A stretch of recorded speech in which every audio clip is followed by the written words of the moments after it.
Bon, la guerre, c'est le territoire masculin par excellence, hein, c'est le bastion réservé, c'est le territoire de la virilité, de l'affrontement. Et on n'imagine pas que des femmes ont pu aller sur le front, sur le terrain, mettre en danger leur propre intégrité, leur vie dans certains cas. Le photojournalisme, sans vouloir être trop caricatural, a prôné une certaine idéologie du courage, essentiellement, je dirais, liée à la testostérone, quoi. C'est-à-dire que c'est comme si la testostérone était photosensible, d'ailleurs, ce que je ne crois pas. Il y a des photographes de guerre, de femmes photographes de guerre. Il n'y a eu, il n'y a. Pour parler des historiques, on parle toujours de Robert Capa, mais très peu de Gerda Taro, par exemple, qui photographie en Espagne avec lui.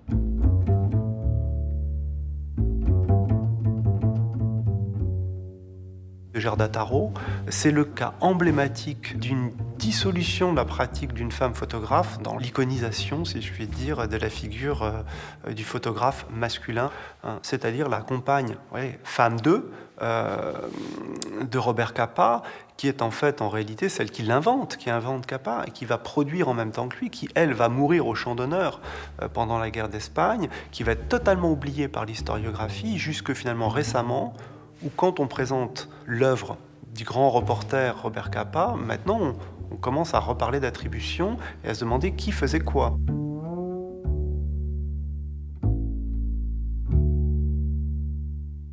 Alors il y a Gerda Taro et puis lors de la Seconde Guerre mondiale, il y a plusieurs femmes aussi exceptionnelles qui vont sur le front, qui photographient les désastres de la guerre et qui sont là lorsque les camps vont être ouverts.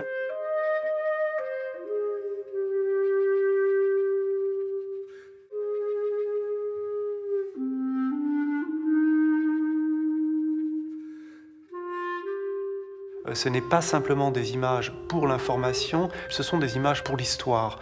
Et le fait qu'on trouve là des grandes photographes associées à ce moment, qui est finalement un moment de mémoire photographique, est hautement symbolique, je crois, de la présence des femmes dans l'histoire de la photographie du XXe siècle.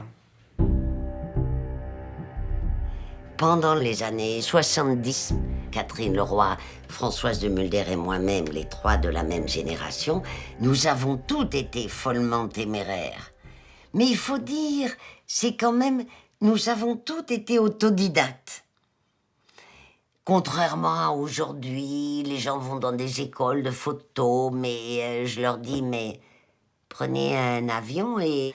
Moi, je n'ai pas eu de carte de presse pendant 12 ans. J'ai fait une fausse carte de presse avec ma carte de ski. J'ai appris à me débrouiller en 8 langues. J'ai appris à parler arabe toute seule. Et je voulais témoigner de la douleur du monde.